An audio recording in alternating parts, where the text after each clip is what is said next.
శ్రీశైల క్షేత్రంలో వేసవి వారాంతపు సెలవుల కారణంగా భక్తుల రద్దీ తీవ్రంగా పెరిగింది.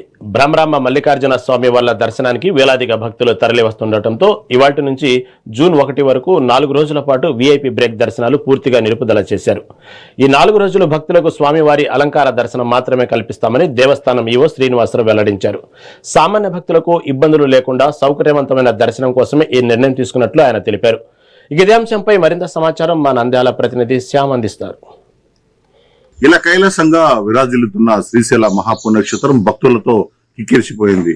వారంతో సెలవులు రావడంతో శ్రీశైల దేవస్థానం ఈవో శ్రీనివాసరావు వినూత్న నిర్ణయం తీసుకున్నారు. ఈ 4 రోజుల పాటు అంటే 29 నుంచి జూన్ 1 వరకు కూడా అంటే విఐపి బ్రేక్ దర్శనాలకు సంబంధించి విరామ సమయంలో ఈ దర్శనాలను నిలుపుదల చేస్తున్నట్లు ఇప్పటికే వెల్లడించారు. ప్రధానంగా శని, ఆది, సోమవారాలు రావడము, అలాగే ఈ యొక్క వేసవి సెలవులు ముగియడంతో ఎక్కువ కుటుంబాలతో శ్రీశైల బ్రహ్మరాంబ మల్లికార్జున స్వామి వార్లను దర్శించేందుకు వేల సంఖ్యలో శ్రీశైల క్షేత్రానికి భక్తులు తరలి వస్తున్న సమయంలో ఈ యొక్క నిర్ణయం తీసుకున్నారు. ముఖ్యంగా ప్రతి ఒక్కరికి కూడా అలంకార దర్శనాన్ని ఏర్పాటు చేశారు. అంతేకాకుండా ఈ క్యూ లైన్ లో సంబంధించి అల్పాహారాలను, అలాగే పాలు, బిస్కెట్లు, అలాగే మజ్జిగను కూడా వితరణ చేస్తున్నారు. అలాగే ఈ యొక్క శ్రీశైల దేవస్థానం సిబ్బందితో ప్రత్యేక విధులను నిర్వహించి ఈ యొక్క రద్దీ రోజులైన ఈ 4 రోజుల పాటు కూడా విఐపి బ్రేక్ దర్శనాలను రద్దు చేస్తున్నారు. అయితే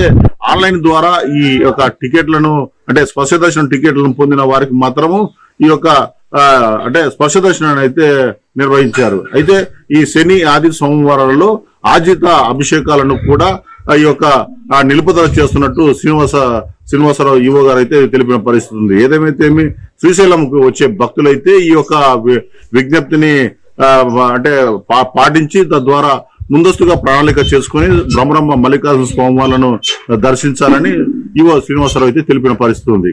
కెమెరామెన్ బాబుతో శ్యామ్, మెగా 9 టీవీ, శ్రీశైలం, నంద్యాల జిల్లా.